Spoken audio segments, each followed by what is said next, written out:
महिला जो घर की लक्ष्मी होती है उसका नाम बाजार में दारू के ठेके के ऊपर लिख देते हैं। 25 साल लगते हैं एक बच्चे को पालकर बड़ा करने में और 25 सेकंड में लापरवाह ड्राइविंग के कारण वो लाश में बदल जाता है। क्या बीतती होगी उस मां के ऊपर जो अपने जाते हुए बेटे की पीठ देखती है और आते हुए बेटे का मुंह नहीं देख पाती। माँ बाप, मैं आपसे कहती हूँ, जैसी भी परिस्थिति होती है, माता पिता आपको राजकुमार की तरह पालते हैं। आपकी भी ड्यूटी है, जैसी आपकी हैसियत है, बुढ़ापे में उनको बादशाहों की तरह से रखिए, उनकी सेवा कीजिए, उनका सम्मान कीजिए। की तरफ से मैं बहुत संक्षेप में छोटी सी बात आपसे अपील करना चाहती हूँ। जो कौम अपनी बड़ाई करती रहती है, अपना आत्मचिंतन नहीं करती, उसकी गति रुक जाती है प्रगति की। पहले भी बात कही गई, लेकिन मैं 3 चीजों की तरफ आपका ध्यान दिलाना चाहती हूं। हमारी युवा पीढ़ी बड़ी आकर्षित हो रही है। एक नशे की आदत, एक अपराधों की तरफ आकर्षण और एक लापरवाह तेज ड्राइविंग के प्रति आकर्षण। महिलाओं के नाम से लॉटरी डाली एप्लीकेशन लगाते हैं और महिला जो घर की लक्ष्मी होती है उसका नाम बाजार में दारू के ठेके के ऊपर लिख देते हैं।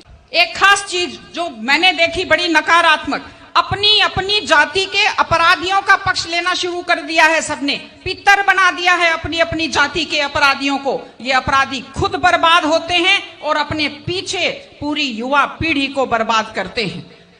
मैं आपको एक उदाहरण देती हूं। एक ऐसे शख्स, एक ऐसे खिलाड़ी दिल्ली के, जिन्हें आज मेडल जीते हुए लोगों की गिनती में होना चाहिए था पहलवानी में, अपराध के कारण आज दिल्ली में जेल की सलाखों के पीछे बैठे हैं। ये हमारे लिए दुख की और शर्म की बात है। और तीसरी चीज, तेज ड्राइविंग। 1 लाख युवक, बाकी बड़े उम्र के लोग अलग हैं, 1 लाख युवक जान गंवाते हैं हर साल लापरवाह ड्राइविंग के कारण।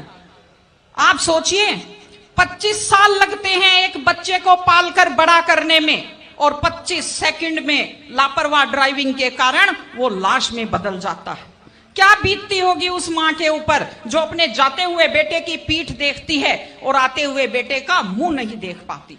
आप लोग क्या सोचते हैं? अगर आप अपनी पावर दिखाना चाहते हैं तो मिल्खा सिंह की तरह तेज दौड़िए, या कि आप नीरज चोपड़ा की तरह, देवेंद्र झाझड़िया की तरह आप तेज भाला फेंकिए मोटरसाइकिल का कान मरोड़ने में या तेज गति से कार भगाने में कोई बहादुरी नहीं होती। अगर आप सोचते हैं कि आप बड़े हैंडसम और डैशिंग दिखते हैं तेज गाड़ी भगाते हुए, आप डैशिंग हैंडसम नहीं दिखते, आप लापरवाह दिखते हैं, आप बेपरवाह दिखते हैं, आप बेवकूफ दिखते हैं। इसलिए कम से कम सड़क पर जब भी गाड़ी चलाएं, आप ध्यान से गाड़ी चलाइए। आपकी जिंदगी आपके माता पिता की भी है। एक छोटी सी चीज और कहना चाहती हूं। हमारे बुजुर्ग हमें जब पालते हैं, जो लोग खेती से बच्चों को पढ़ाते हैं, जो लोग छोटी आमदनी में बच्चों को पढ़ाते हैं, उनकी पूरी उम्र खप जाती है अपने बच्चों की जिंदगी बनाने में। और उसके बाद दुख का विषय है, बड़ा पीड़ादायक सीन मैं कई जगह देखती हूं कि एक माँ बाप मेहनत करते हुए हाथों में आइटन पड़ जाते हैं, एड़ियां फट जाती हैं, कपड़े मैले फट जाते हैं, और उसके बाद जब बेटे को पढ़ा लिखा कर तैयार करते हैं, उसके बाद पढ़ी लिखी बड़े घर की थोड़ी बेटी आ जाती है तो माँ बाप की तरफ ध्यान नहीं देते। आज हमारे 60-70% घरों में हालत यह है कि बुजुर्गों को रोटी तो मिल रही है लेकिन इज्जत से रोटी नहीं मिल रही। इस चीज को बदलने की जरूरत है। माँ बाप, मैं आपसे कहती हूं, जैसी भी परिस्थिति होती है, माता पिता आपको राजकुमार की तरह पालते हैं। आपकी भी ड्यूटी है, जैसी आपकी हैसियत है, बुढ़ापे में उनको बादशाहों की तरह से रखिए, उनकी सेवा कीजिए, उनका सम्मान कीजिए। इस तरह से माता पिता की सेवा कीजिए। वो अपनी जिंदगी आपके लिए कुर्बान कर देते हैं। और माताएं बहनें बैठी हैं, एक छोटी सी लास्ट बात जो मैं कह रही हूं, बेटियों को समझदार बनाइए, बेटियों को बेटा मत बनाइए, क्योंकि बेटे तो लापरवाह होते हैं। बेटियों को समझदार बेटी बनाइए।